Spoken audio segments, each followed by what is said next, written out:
Welcome to Human Potential at Work, the show where we explore social impact, inclusion, and empowerment of everyone, including persons with disabilities. Your host is Deborah Rue, CEO of Rue Global Impact, and co-founder and chairwoman of Billion Strong, an identity and empowerment organization designed to bring billions of voices of persons with disabilities together. To join the global community and to donate to the cause, visit billion-strong.org. That's billion-strong.org. And now, on to the episode.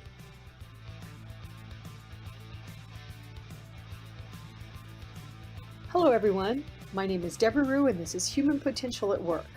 My guest today, I have a guest and I have my partner here. So, and my guest has been on the show before, and we'll make sure that we, when in the description, we'll let you know how you can go back and watch the older episode. But Dr. Gregg Vanderheiden is joining us, and we're going to be talking about a really, really interesting tool that he has created with his team called Morphic. We also have my partner, Richard Streitz, joining today, and he is also very familiar with Morphic, so I thought it would be interesting for him to join, and we're both going to attack Gregg with questions, but we'll try not to pick on him too much. But so, Gregg, let's start with you. And do you mind telling the audience who you are? I know a lot of the audience will already know you, but for anybody that's not familiar with your work, I want you to go ahead and give us an introduction. Okay, my name is Gregg Vanderheiden. I'm a professor at the University of Maryland in College Park and director of the Trace R&D Center. This is actually the 50th year. I co-founded the Trace Center 50 years ago next month, and have been working in technology and disability ever since. Started in OGCOM and then computer access, and a lot of the features from Trace are built into every copy of Windows and Mac and iOS, and we did WCAG and lots of other things over the years. Yeah, and I will tell you, Dr. Vanderheiden is really a legend in our industry. He has been doing, so I know he gave you a very quick bio, but he has been doing things to change the world for a lot longer than 50 years, so we are very grateful for him. Richard, I know you've also been on the show, but it's been a long time, but do you mind giving a brief introduction of who you are? And first, you have to, I think you're muted. Oh, well, it did that automatically. I wasn't even self-induced. My name is Richard Streitz. I am the COO of Rue Global, and as Deborah said, business partner. And Deborah and I have known each other for many years now. My background is through the entertainment industry originally. I was a Disney Imagineer for many years and worked in development and projects all over the world, and with the emphasis and focus being on accessibility and inclusion. And so that's a little bit about my background. I also engaged with policy work and legislation and so forth as it relates to accessibility and inclusion.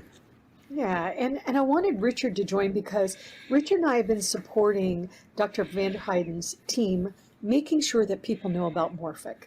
And those of you that watch this show, we don't usually do that, but I really, really believe in Morphic, and I want to make sure that we all know about it, we understand the different uses, but at the same time, they are a university and they do need funding. So any corporations that are watching the show that want to really get involved in something that can make a global difference, this is the show for you. And there's a lot of ways that it's not just corporations and the investors, anybody that believes in what he's doing, which is pretty significant. We want you to know about it. And Richard and I are also founding with other members of our team, Billion Strong. And Billion Strong is endorsing Morphic as well. We're going to make sure it's on the website so our community knows about it. So we wanted to make sure that y'all knew about it even before we put it out on the website. So Gregg, let me turn it over to you. Tell us what Morphic is. Well, Morphic is the culmination of probably a decade's worth of research. And it does a number of different things. Matter of fact, three basically different things that are all really crucial and have never really been available before in assistive technologies and accessibility. The first one, and the one that we started with, is basically the idea that people who need assistive technologies don't need it on just one computer. They need it on any computer that they need to use. In the past, people with disabilities, if they go to the library and they need to use assistive technologies, they're told, well, there is a computer up in the third floor in the resource room, and it has a couple pieces of AT on it. I don't know if that's the ones you need to have, but you can go up and use it, and then you can set it up to be set up the way you want to use it, and you can use it there. And that doesn't really help if you want to take the course in the training course in the basement, or you want to do the computer lab on the first floor, or you're there with your friends and you want to do a study group. Now, many of us all have our own computers, but we tend to believe that everybody has their own computers today. And it just flat out is not true. As a matter of fact, some people don't even have internet in their homes. So they need to go to the community centers and they need to go to different places to use it. Or there's one computer in the entire family and there's a bunch of different children and they have to share it. So one of the things that Morphic does is it allows you to sit down to a computer, any computer that has a Morphic installed on it, and you would find that your assistive technologies on the computer would be all set up just the way you need them to be. The computer gets set up, the access features in the computer are set up, and then when you get up, they go away. We once had one older woman who came in and we were talking and we said, well, you know, have you used a computer before? And she said, oh yeah, I used to. And I said, what do you use it for? And she said, well, I use it for email and picture sharing with the grandkids. And my friends and I, we had a Facebook page. And I'm going, you know, wow, you know, that's not what I was expecting. But you said you used to. And she goes, yeah, one day I heard the kids in the other room and they said, the computer's all messed up for grandma again. So, you know, I figured I've had my time. This is their time. So I stopped using the computer. And it just tore my heart out. But the problem was that she couldn't set it up and she couldn't unset it up.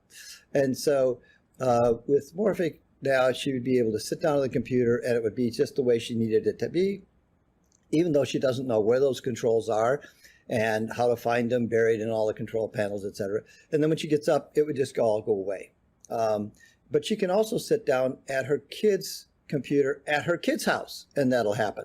And she can go over to her friend's house, and she could, any place she would be able to go now.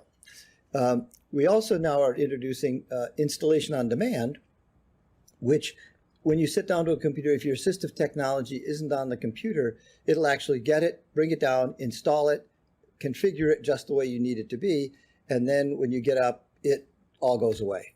So for the first time, this is the first time a student can take any class and use the computers in that class. They can go into a lab where you have to use the computers in this lab because that's the only place the software is. Their AT will show up in that lab. If they go into a lab and somebody's sitting at the disability computer, they don't have to either kick them off or sit and wait for them to get up. They can sit down to any computer like anybody else can. And the kids all seem to sit down at the disability computer first because it had the larger screen, so it was always used. When they go to the tutor's house, they go into the tutor's section of the school. When they go to a lab, they don't have a computer at home, so they go to the community center.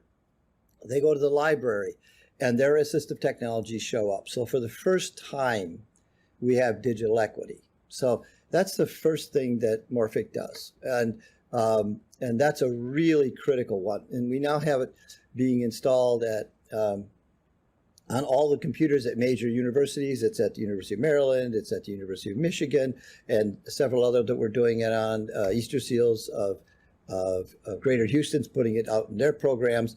And I'm not going to go through the list of all the other places that are putting it out. But the goal is to get this so that it's basically everywhere. And the Morphic is free to install, and there's both a personal version and an institutional version, and we made it free in both cases. It's, as you pointed out, it's being distributed by a nonprofit Raising the Floor, and it's being done on a contribution base, and that's why it's so great that you said for the contributions, because Right. these schools and libraries and everything else, they're very strapped. Right. And the program is, it's not that much as long as we can keep it up. And then they, of course, assistive technologies are from third parties, that there's costs for that. So Right. those are the initial things we did. But Let me when we ask went you, out, yeah, let me just ask you a question Sure. in case the audience is wondering about this. Yeah. So, we're being told that the younger generations are all digital natives. So they know how to do all this stuff. So it sounds like this is only, and I do know some of these answers, sounds like this is only for people that are using assistive technology or older people. well, And so I hit it to you. There you go. set that one up for me. Yes, one of the things that we did is we went out, and at first we were working with American Job Centers, and we went in and we found out that people didn't know about AT. They didn't know about the access features in the computer. They had a lot of trouble using the computer, and so we started developing some of the features I'll be showing you in a second. But then we went to a community college, and we found the same thing, and we were very surprised until we began to find and look into it. And what happens is a lot of the kids come up mobile, okay? And so they're digital natives on their phone, okay? But even that, what we find out is we have something we call digital affinity. And that is the ability to just work with digital interfaces. And some of us are really, really good at it. You throw any interface at us and we can figure it out. But there's others of us who can't. And there are some people who are very, very bright. We have professors who are, top of their fields. And yet when it came time to suddenly with COVID to start trying to do something different than just do email and Word, they were lost. They couldn't figure out how to use Zoom. They couldn't figure out how they go into Zoom and then end up in the wrong room, and then they weren't there for teaching their class. They couldn't figure out how to teach a class and show their screen, and there were just a lot of things that those of us who have high digital affinity just think of, how can anybody not be able to do that? Right. And it's the same thing as people who play basketball and you shoot, you can't hit the button. They say, how can you not do that? Look, you just throw it at the basket and it goes in. It's like, what's your problem? Or people who can sing, and some of us can't sing. And so just like singing or basketball or anything else, digital affinity is a talent. So first of all, two problems. There are many people who are really adept at doing some things on their phone, but if you ask them to do something else, like get something from here and move it over and put it out there, they have no idea how to do that. Okay. There's other people who can do everything on their phone, but when they get to the community college to get a job, they're supposed to use Windows. And so they show them the computer, and there's nothing on this phone that looks anything like Windows. There's nothing on an Android phone that looks anything like Windows. And they are lost. We have people flunking out of English class because they can't figure out how to use a computer. Now, why should you fail English because you can't use a computer? Well, because you're spending so much time fighting with it, you can't figure out how to do it, you can't get your assignments in. And so we found out that digital native is digital mobile native in some cases. Also, we have digital affinity. And so even the digital natives, maybe 80% of them are going to have no trouble. That's only 20%, or maybe it's only 10%. But what's 10% of the population of the United States? And if they can't use computers, what are we going to do? Are we all going to just give money to them because they can't figure out how to use the technology? They could be really excellent at their jobs, except they have to use a computer to do their jobs. And it would be like if we had to sing in order to do our jobs and we can't sing, why is that fair? So we began looking at how to try to make the computer simpler. And so what I'm going to talk about and show you now are some things that we did for people who have had trouble. And some of us, even some of our people who are very, very good on computers have said, well, that'll be really handy for me too, so that's fine. But handy for you is different than really critical for somebody else. I agree. And Greg, while you get it up, I'm going to ask Richard a question because I know that, and I want to say that I personally find Morphic very, very helpful. It is not, even though I am a person with neurodiversities, it's not just for people with disabilities, it's for people. And so, Richard, as he's, even though he's ready, but I know that you have done a lot of exploring of Morphic, and I was just curious if you could tell us a little bit about what you're thinking, and then we're going to get Dr. Vanderheiden to give us a demonstration of it. Well, as was mentioned, many people aren't familiar with the Windows platforms itself, and that manifests itself in so many different ways. I love the tool myself and use it as a way of expediting tasks and functionality, in accessing things. For example, we use multiple platforms as we're using a particular platform here as we're talking now, but through the course of the day, through the video meetings that we have, we use 5-6 different platforms, depending on who we're talking to and what country and what nation we're talking to and so forth. One of the things that's always really difficult is changing all of the different settings, your speaker settings, your mic settings, your headphone settings, and blah, blah, blah, as you're jumping from one platform to another. And that can be very time consuming. And sometimes you don't get everything, on the first strike when you're in the middle of a discussion. And so one of the things that Morphic does, and this is just a small example, just a personal example for me, that I've used Morphic for is to help make all those settings all centered. So now all I do is I just go in and I hit the one button for that particular platform, and boom, everything's set up, ready to go, without having to mess around with the hidden settings that you have to get into sometimes in Windows. So that's one small way that I find it very, very useful. But I know there's a lot of other applications that we can certainly get into. But Greg, I'll turn it back over to you. Well, Okay. and they never changed the settings on us, right? So Right. It worked this way last time. So, okay, Greg, Right. over to you. Wait a month. Windows 11 is just coming around the corner. Yeah, right, exactly. And when it comes out, there's a whole bunch of elderly people and people of all ages. I used to, people always talk about the elderly, and they always take a bad rap. Of course, some people who are older are brighter than we are with technology. But also, somebody once said, you have two choices. You can either acquire disabilities or you can die first. Because if you live long enough, you're going to start acquiring, one type of disability or another. So take your choice. The basic Morphic bar looks like this. This is the one I'll show you in a minute later, which is custom. And it runs on Mac and PC, as you see. So this is the one that's sort of free, and that allows you to have a number of things that people find really useful but are hard to find sometimes. One of them is if things on the screen are too small, you can simply click and it'll make everything larger on screen. And it doesn't just make some things, it makes everything larger, which makes it a lot easier for people. If there's something that's still too small, it will pop up the magnifier, and it makes it very easy to go around and zoom in on particular items that you may want to be able to use.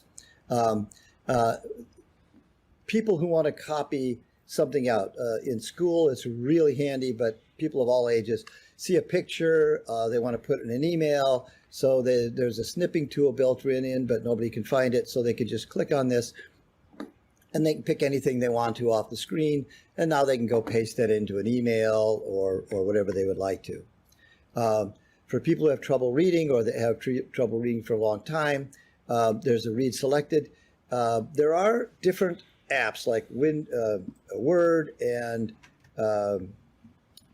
Excel and OneNote, etc., that all have read aloud features in them, but they're different on every app, and they work differently. With this Read Selected, again, it uses basic capabilities in the operating system to allow you to select any text in any application and click Read Selected, and it just reads it aloud to you. If I, for example, were to just click on here and bring up an article on bananas, and then just click this and click Read Selected. Worldwide, there is no sharp distinction between bananas and plantains. Okay, and it reads it aloud to you, and you can change the voice and the speed and stuff as you want to. You can also change contrast for people who have trouble, or if people who have color blindness, you can actually click on this and you can see that all the colors shift, so that somebody who has a chart and it's color coded, and you can change the type of color blindness that you have, so it'll do that, and dark and night mode. And it also lets you come up here, and there's other settings like pointer size. This is one that some people like to have. You notice I have a large pointer on here, but you can make the pointer small or you can make it large, so you can adjust the size of the pointer very easily. And again, here's also where you can save all the setup on your computer and then apply it to another computer. So these are some of the things that we've done. Now, in the libraries and university, they have the ability to have the same. This is free. There's a free version for institutions. So the UMD has a bar. They added 3 extra buttons. They wanted Google Drive, Elms, and a sign out. The American Job Centers, they wanted one that had 3 different buttons. This one is for USB drive. They have lots of people who would come in with a USB and they plug it in and they have no idea how to find it. And if you think about it, it's really hard. You got to go to File Explorer, and then you have to go, figure out which of all those icons is the one that represents your plug-in, but it doesn't look anything like your plug-in or your flash drive. So you just plug it in, you click open, and it automatically opens it. This gives them translation tools, and this actually gives you simplified menus in Word, so that when you can open up Word, you can have, instead of having 11 templates with all of these different kinds of things on it, you can have it so that the ability to create very simple menus in Word. And so different places have asked for different sets of buttons that they can get on there. Greg, let me ask you a question as you're doing this demo. So I assume I have to have licensed copies of assistive technology to for this, of course. And also I know that a problem that we used to have with my daughter with Down syndrome was that she would have the assistive technology she needed at school, but when she came home for the summers or holidays, before COVID, she wouldn't have access to her assistive technology there. And so what I also am seeing, one reason why we love it so much and we want to put it on Billion Strong and make it available to all our country partners, all right now 76 countries. And once again, it would be great, any corporations that are listening that want to help fund these efforts, you're needed. This is where you're needed. You can really make a difference, or, reducing the digital divide. But so it looks to me like the way you're doing it, not only does it work for people without disabilities, not every person with a disability has problems with accessibility, but we all struggle with settings and where things going to be. So I was just wondering if you would talk a little bit about how it, how it works with the licensed, and does that mean I need a license for every single copy? I'll let you take it from there. I mean, a copy for every single computer is the right word. All of the things that I just showed you, you don't need any license for, because they're all things that are actually built into the operating systems. They're just buried in there so that they're hard to find. You can, for example, if this color contrast, I can just open up settings here, and you can see that that there's a settings panel that provides those particular settings. And so for those who are familiar with, oops, let me just close this one here since it's going to pop up over here. On a PC, for example, you can open up, oops, okay, here we go. And here you see, here's the settings for red, green, and color blindness, but they're under color filters, and like how does people know to find them and stuff like this. So we try and make it so that it opens up in the exact place where these things are. So these don't need any. When you want to have an assistive technology, though, we're working with the AT companies, and most of them, if you have a copy, they don't have a problem with you using it on different computers. They just don't want you giving it to different people. And we have some where a student is at a school, and they wouldn't have the trouble with the child using that at home or at a library or someplace else, but it's not necessarily installed in all those places. So they're their license would allow the kid to use it, but it isn't there. So Morphic will make sure that it's there. And if you own one, we're also working with the company so that they would allow us to launch it any place the child wants to use it, as long as it's only one child using it, and you're not having multiple people using the same program at the same time in different places. So mostly they're not trying to keep people from using their AT. They're trying to keep their AT from being abused. And so Morphic gives them a way of allowing their AT to move and be wherever the person is without it being abused. Where they, like they said, the worst fear is they sell one copy of their program and people just give it out, kind of Right, thing. right. Okay. But they must love Morphic because it allows people that have bought legal licenses to use it where they need to. Yes, exactly. They're trying to make it work. They're just trying to figure out how to do it in the most flexible way that works. Now, the other thing that we found is that you can make custom morphic bars, and so here you can click here to customize. But I'll just show you some that, for example. So here's one that might be used by somebody who's older, and this shows how simple you can make something. Let's see if somebody's older and they just plain, they don't know what programs are and opening and closing, and they're lost. You open a window and it covers another window, and they don't know what happened.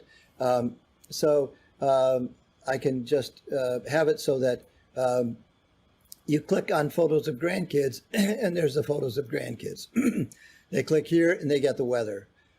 Family Zoom call, they click, and it doesn't just open Zoom, it literally drops them right into the call, so that that family Zoom call that they can't ever get to, they always get lost, they click and they're in it. We've even had teachers who don't show up for class because they can't figure out which of all the different Zoom links is for this class and for that class. And so having it so that they just click and drop it in. Student, click, drop it in. Again, Skype, you can make it, you click, and it doesn't launch Skype, and then you have to find the name and you have to do it. You click, and it's right there, all set. I just click Start Call, and it'll call the person you have here. They want to stream a worship service, bingo, they're in the streamed worship service. Mary's Facebook, Gmail, etc. You can make it so that it literally is push button. So they just go back and forth, and they don't have to open a program. They don't have to close a program. They just click on a button and bingo. Each time they click on a button, it's there. And so this is one for somebody who's older, but we also have seen them for like in a university, for someone who's having trouble getting to their classes, finding their class information, disability. We have a focus tool that's being built now to make it so that it's easier to focus by having it turn off other programs and distractions, things like that. We even had people who talked about using it in a company where the different tasks they need to do are all on the bar. Their email, their incoming, what they have to process, a knowledge base they have to consult while they're doing processes. If they have exceptions, they click here and they get the instructions for doing it. If they need help, they click here and it drops them right into a call with the person that they need to talk to. And they can have different bars for different tasks that they have to do or for different jobs. So this is some of the ways that it can be customized. And the one way, just to show how easy it is to do that, is I'll just come in here to custom.morphic.org, and here's where you can create a bar for someone. So if I go to Mabel and I create a new bar, and here's the bar, you can see it here, and then here's all the different kinds of buttons you could have. So if you want to have a Facebook button, you just grab it and drag it in. Pinterest, drag it, drop it in. Google News. You can take any arbitrary website. So if I want to just take a new one and create one that's a new website, I don't need that globe on the top, so I remove the image. And up here, I'm going to put wood, or let's say knitting.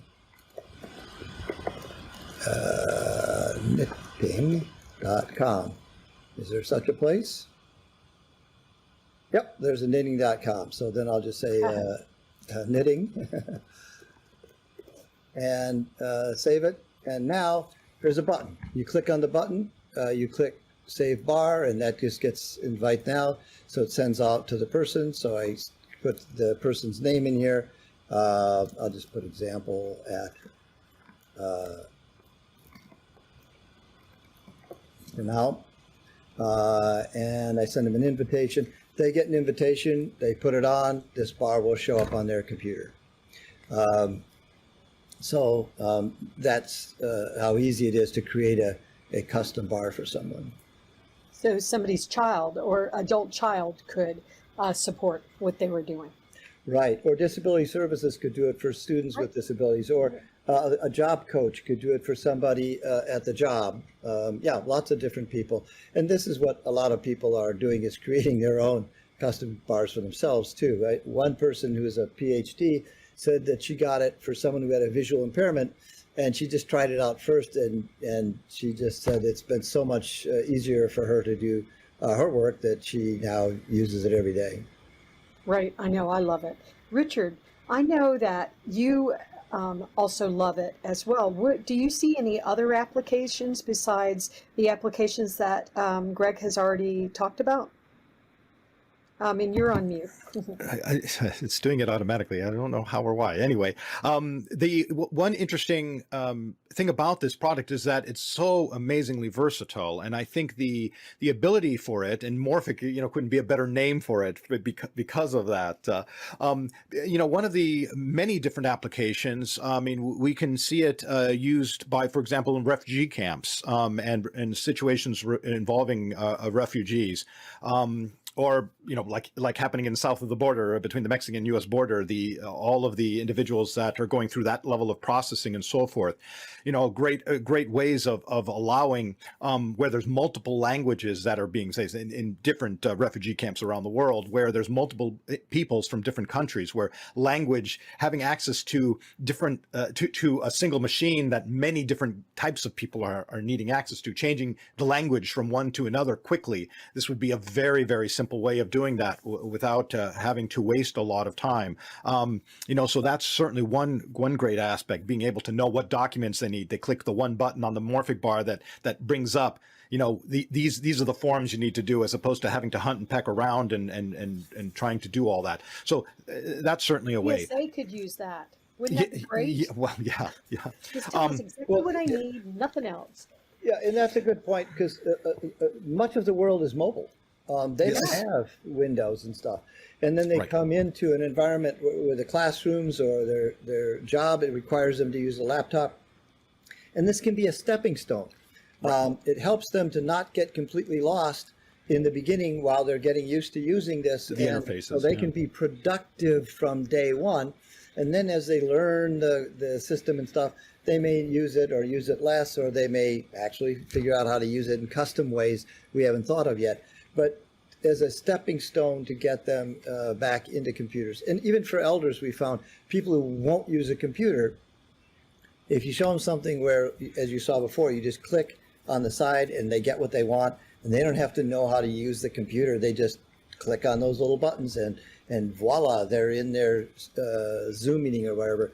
It gets them into the point where they start going, what else can I do on this computer instead of take this thing away from me?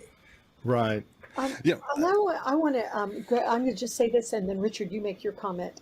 But I know I want to make sure that we spend, after Richard makes his comment, I'd like us to talk about funding needs. Because I know, and Richard, I know you wanted to talk a little bit about Billion Strong using it, but once again, corporations right now are looking at ways that they can convince society that they are good corporations. And this is a time, because of the pandemic, we need Morphic more than ever before. But at the same time, it is the great resignation. People are resigning from their jobs in record numbers. And so corporations want people to be happy and stay there. So I think there's so many ways corporations can get involved. But Richard, let me let you make your thoughts, and then let's talk about what kind of funding you need, what kind of support you need. I want to make sure we get to that before we let you go for your Friday afternoon, Gregg. So Richard, you have the floor. Yeah, I just wanted to comment other areas where Morphic is really valuable could be like in prison systems. Again, environments that have single shared multiple individuals using shared resource. Setting up time spent setting up to do calls or to have education courses. It takes a lot away because they have very limited time on their that's available to them to use a machine. So anytime that they can be saved for them just expands that much longer for them to use it. Museums and shared spaces like that become really valuable in interacting like kiosks, for example, and having those accessibility tools available to them as opposed to wasting a lot of time with other special devices. It can just all be right there, inherent built into the kiosks. So those are some, and governmental agencies, of course, is another large one that can benefit from this. FEMA, I think, is an area that could dramatically benefit by the use of this product, given all of their normal, all of their various, not only just training courses and so forth that they're tens of thousands of people engaged with that department use, but also during the actual emergencies, having all of these hot bars set up for specific disasters or instances and events that they need to attend to. So, that's those are some just really quick applications. But certainly, DPOs being with Billion Strong, being able to offer and provide the opportunity for Morphic to be shared with the DPOs is just, again, very critical to allow for the person with disability community to be able to have access and normalize their use of existing computers and so forth that are available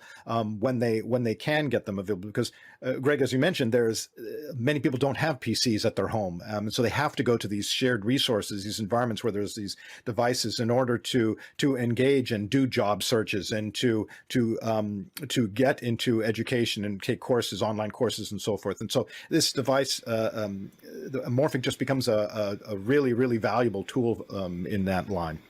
Yeah, and Richard, what's the DPO?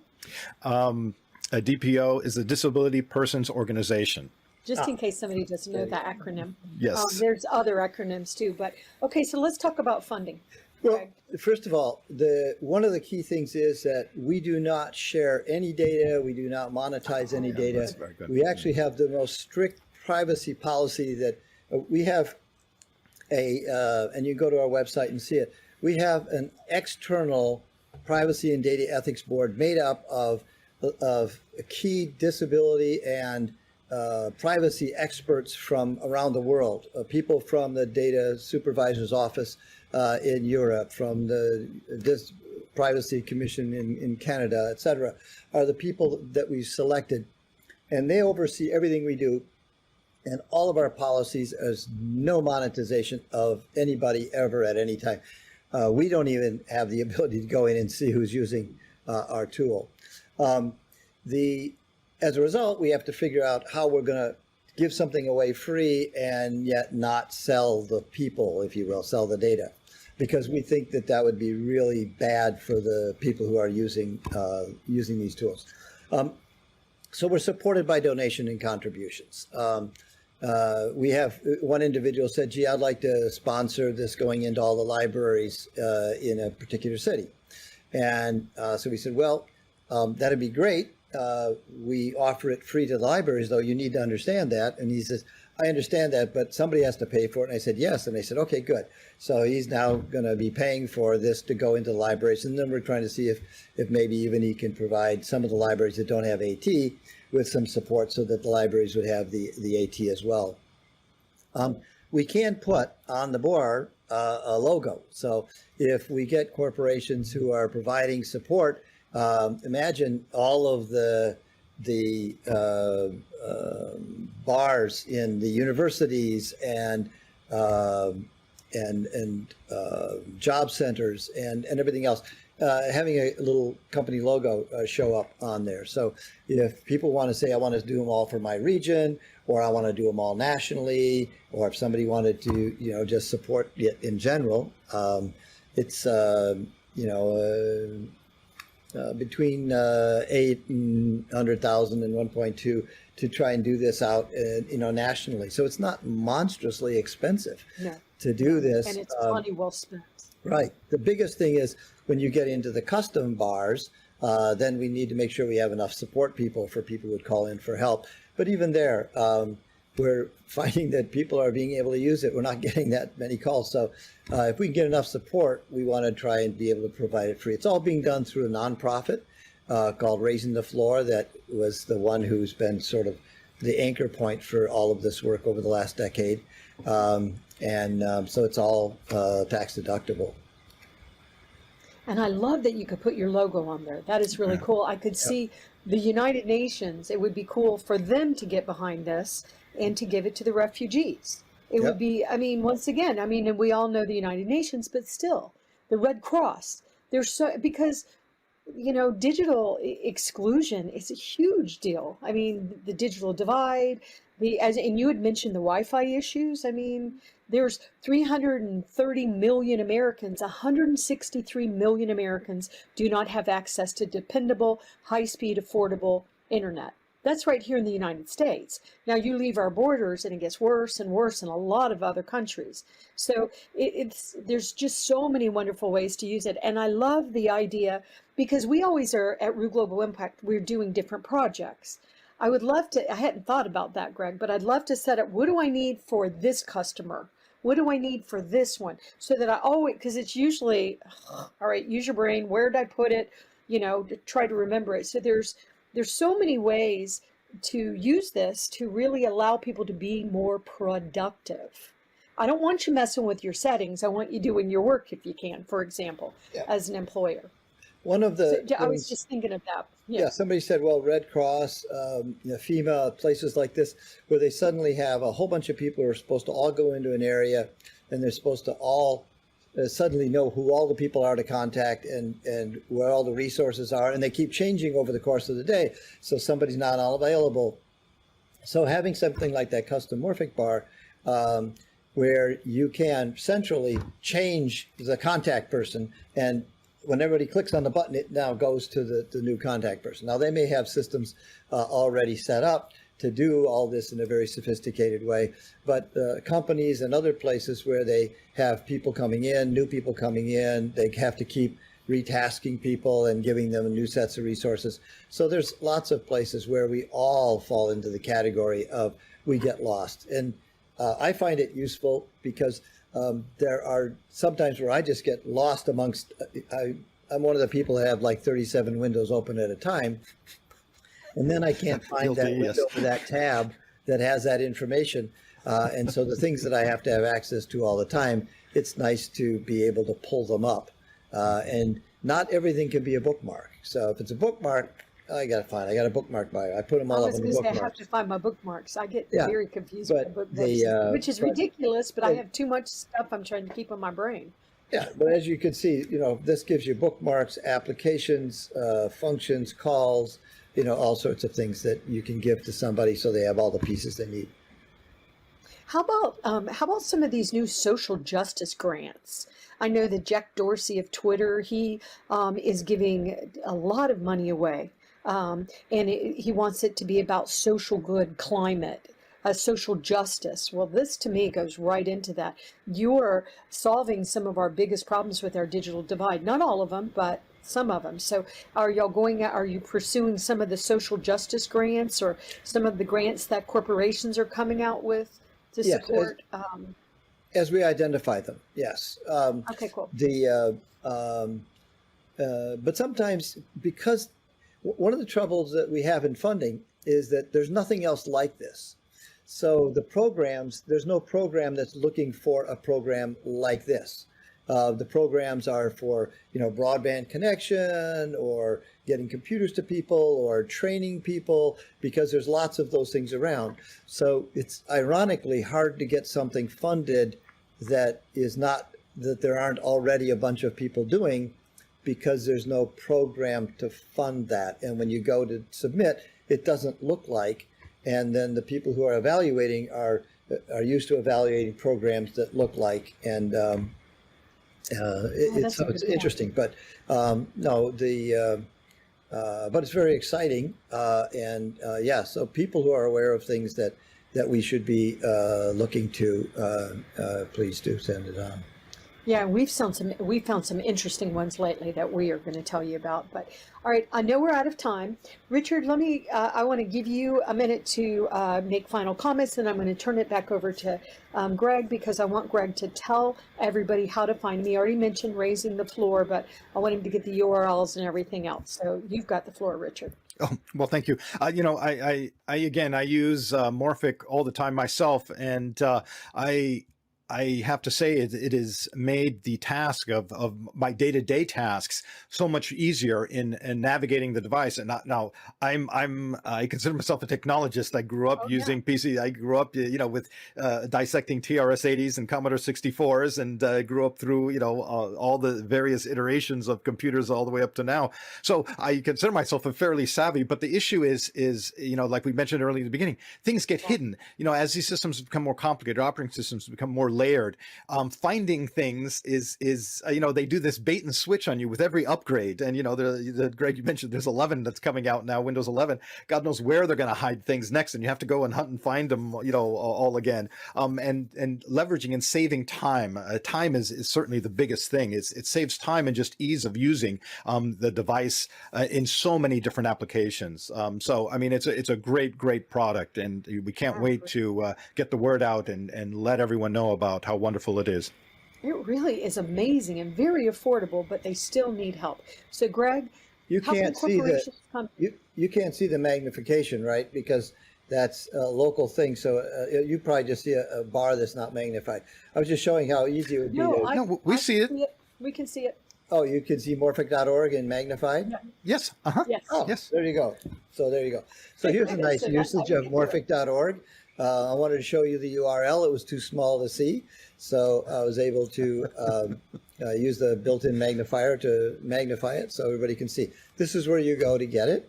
And then once you are here, you can simply click on the Get Morphic Bar button, and then you can see it's available for either Mac OS or for Windows right there. So you can just download. And it's free, which is great. But they're doing a lot of work, and they've been doing a lot of work for many years. So we have to support the people that are making a difference. And Gregg Vanderheiden and his team are really onto something here that will make the world work better for more people. That's why we love what they're doing. We are just such big supporters. And you're on social media. I know Twitter, it's My Morphic, because we just also featured them on Access Chat. And we'll make sure we put a link to that on that, so that you can also watch that, because even though I was interviewing Gregg there too, we went into sort of a different direction so that we could, because there's a lot to talk about. So we highly recommend you reaching out to Gregg and his team and supporting what they're doing. And corporations, if you haven't woken up to the point to the fact that society has changed and our expectations of you have changed, they have. So do something good. You can do something real good for a lot of people, including making your employees more productive by supporting what Morphic is doing here. So, so Gregg, let me give you the final words to say. Oh, I just we appreciate any help that we can provide. As I said, Morphic is free. The Morphic Plus is the subscription, is the customizable version, and more people have been asking us, can you make that free too? And the answer is, yeah, we'll make it all free if we have enough support to cover it. So yes. I really appreciate. Are you doing a crowdfunding? Yeah, not using a crowdfunding platform, but yes, we're right. And in the future, we're gonna actually help them do that, so that if you like what they're doing, and it's free, but you know, contribute so that, you know, buy somebody else a copy. Yeah. So once again, if we believe in something, let's get behind it and let's support it. Any amount helps. Any, you know, volunteering with them, helping them turn up the word. Let's get behind the people that are making a difference. And Dr. Gregg Vanderheiden is one of those. So once again, it's morphic.org. morphic.org, and we will put in we'll put all of that in the description, and we'll make sure his other interviews are out there as well. But we're big fans. So thank you, Dr. Vanderheiden. We really appreciate your efforts and your team, amazing team's efforts. So, all right. So bye, everyone. You've been listening to Human Potential at Work. To learn more about Rue Global Impact, visit rueglobal.com. And to learn more about Billion Strong, an identity and empowerment organization designed to bring the billions of voices of persons with disabilities together, you can join the global community and donate at billion-strong.org. That's billion-strong.org.